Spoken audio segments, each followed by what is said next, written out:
Morning came and we were on the move. We were as jolly as a ball of holly at a joyful Hollyworld holiday party. We were looking for our next adventure. Bunny had sobered up and she apologized profusely for her lapse in judgment the evening before. Nobody cared, except for Booby. He gave the apology a one-man round of applause. We came to a city called Monarch's Butterfly Arcade, a grand place to play games with your tokens or catch a gambling bug. There were flashing lights all across the outside, and we gravitated towards them like mosquitoes. As we walked in, we were met by massive flutters of butterflies that filled the air. It was a dense ocean of colorful insects moving in waves. You couldn't see a foot in front of you, really. Someone could be wiggling the toes of their stinky size 16s in your face. You'd never see it past the sea of beautiful butterflutters. Despite being everywhere, the butterflies were elusive. If you tried to reach out and grab one, they slipped out of your reach. If you did manage to catch one, it would instantly turn into a token in your hand. If you tried to put that token in your pocket, it would transform back to its original state and glide gracefully out of your grip. We walked through the arcade city, chasing bugs and observing our surroundings. This place was full of sweet smells and unsavory characters. Vendors sold candy corn, cotton candy, nose candy, bottles of brandy, and more. There were corn dogs, salty pretzels, soft serve creamy cones, and funnel cakes galore. My nose was a vacuum, sucking in the glorious aromas. A fog of cinnamon smoke stung my lungs, and it made me smile an unhealthy yet satisfied grin. Being inside Monarch's Butterfly Arcade gave me the oddest tingling desire to ignite some Stars and Stripes dynamite and eat a fat, melty double cheeseburger. There were small game villages all around us, with playing tables or betting events. In one village, there was an ostrich egg race. A bunch of pregnant ostriches were pushing out Humpty Dumptys, and you could make a wager on which one would finish laying first. There were all sorts of tarot card games where you could bet on your future. There was one village where you could load a rifle with your tokens and go hunting for a quick buck. Every token that was shot and missed would turn into a butterfly and join the rest that swarmed the city. I was intrigued by all the different events and would hover over shoulders to try and learn all the rules. Everyone in our group was attracted to some kind of attraction, except for Reaction. He seemed a bit bored amidst all the excitement, yawning like a drowsy narcoleptic and checking his watch. This confused me at first. I think having such a limitless supply of tokens reduced the appeal to him. Mountain! I heard Clover call, and I swiveled my head to see what all the commotion was about. She gestured wildly for me to come over to her, so I did. We looked into a village where there was a giant Ferris wheel and the most peculiar Ferris wheel operator. He wore a stylish burgundy vest beneath a fancy man of mystery jacket. A tall black top hat sat atop his head. I thought I was good at wearing a top hat, but this guy was a natural. He had an impressive salt and pepper mustache that curled at the ends and took up 33.33% of his face. The Ferris wheel beside him was sliced into 10 different triangles. Each triangle slice had a number 1 through 10. A giant arrow sat at the bottom, pointing up. The slices of the wheel were different colors. There were 3 red slices, 3 black slices, 3 silver slices, and 1 gold slice. However, the colors did not stick to specific slices. They alternated sporadically whenever the wheel was in motion. You could bet on one number and one color. If you guessed the right number, you got 10 tokens for every 1 token you bet. If you guessed correctly on the color red, black, or silver, you got 3 tokens for every 1 token you bet. If you guessed correctly on gold, you would get 10 tokens for every 1 token you bet. Then, if you guessed right on the number and the color together, the odds multiplied. So, for example, if you bet on red 4 and red 4 landed on the arrow at the bottom, you'd get 30 tokens for every 1 token you wagered. If you bet on gold 7 and gold 7 landed, you'd get 100 tokens for every 1 token you wagered. Clover and I approached the Ferris wheel operator. "Hey, weird guy," she said to him. "I want to play." "Very well," he responded. "Come have a go." "How much can I wager?" "As much as your heart desires. The more the merrier." Clover pulled out a handful of tokens. "I'll start with 10. What do I have to do?" "Just call out a number and a color. Then throw the tokens into my mouth." "What?" I asked, perplexed. Clover didn't ask questions. "Silver 3, she called. The mustachioed man opened wide, and she threw the tokens into his mouth. He swallowed them, and then his eyes rolled up into the back of his head. His white eyeballs glowed like those of a horrifying phantom, and he started to grow gigantic. He must have reached 50 feet tall when he finally ceased growing. He grabbed hold of the Ferris wheel beside him and spun it with fantastic force. The people inside the carriages cheered. Whee! Something happened to Clover as she watched the slices flash different colors and the numbers spin. She held her breath, and her heart bulged out of her chest like a ribboning frog. Her eyes started spinning around in circles, watching her number pass the arrow at the bottom again and again. Finally, the wheel started to slow, and her heartbeat pounded ever faster. The Ferris wheel was about to stop spinning. It was close to the 3. The 3 was going to land. I could feel it. The colors were changing more rapidly than ever before. The wheel stopped. On the 3, and the color was red. Crooked mouth emoji. Yes, Clover cheered, finally able to breathe again. Winner, winner, winner, the people in the carriages called out in high-pitched voices.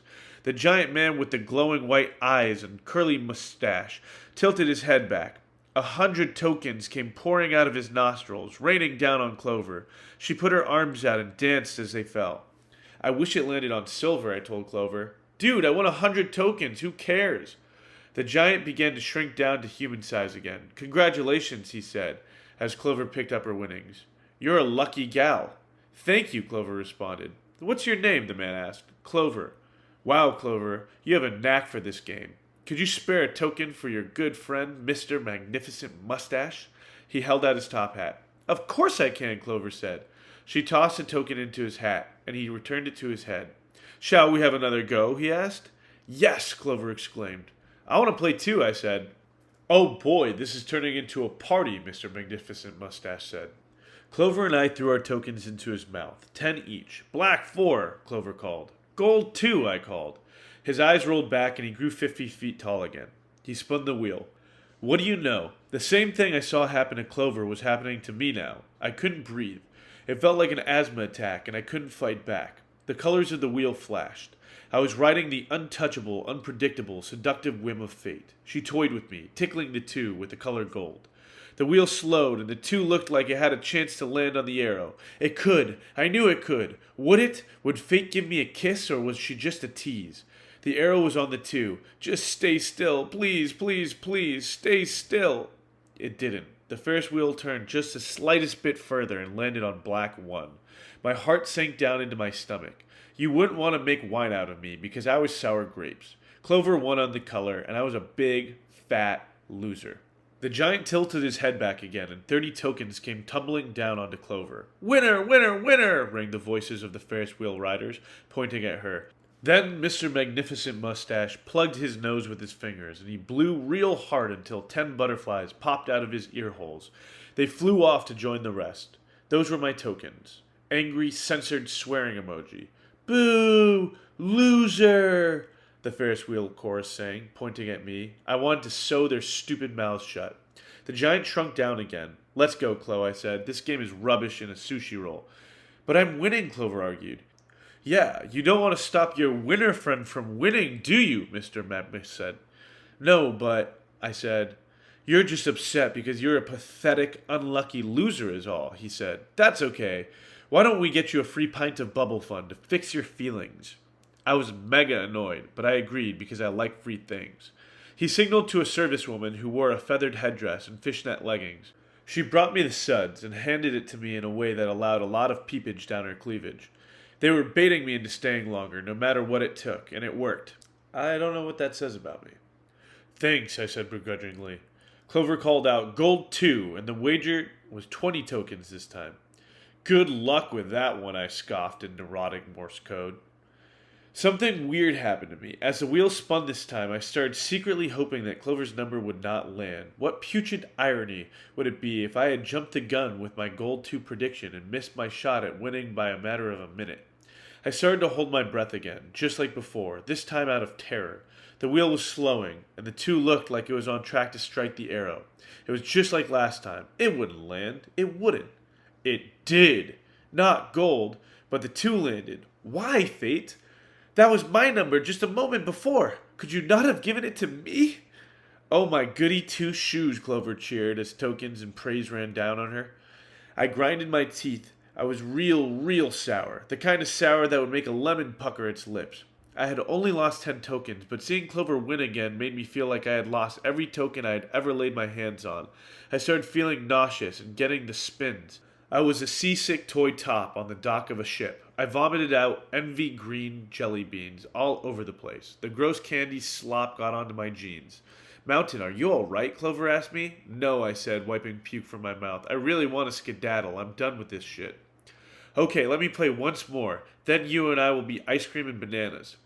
Mr. Magnificent Mustache shrunk down again. My four-leaf clover wins again, he said. You're 3 for 3. Do you want to go for 4 for 4? Clover nodded enthusiastically. I waited as she called out one last number. She bet 50 tokens on red 7. Mr. Magma scarfed them down.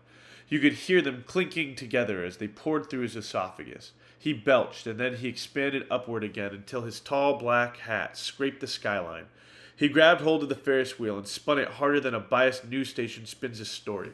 The flashing colors, the revolving numbers, the feeling that even when things were impeccably improbable, fate might defy the odds. Any number or color could land. Why not the ones Clover chose? They weren't even my tokens, but the idea of landing on red 7 was so much on the line, mollywopped my ability to think a single thought. My mind was an empty freezer box. My heart was a timepiece, stuck on 7 o'clock. If anyone was going to hit their number, it was Clover. It didn't land. A tussle ensued. I had to wrestle Clover away. It was like wrangling a croc from the scrumptious red flesh of a freshly slayed wild game. Mr. Magnificent Mustache called out, See you soon, as I towboated Clover's caboose out of the village. I darted a dirty look at him. I repeated, You said that was the last one, over and over to Clover. She fought and clawed, trying to get back, but I was a human cat scratch post, and I wouldn't budge. Back on the road.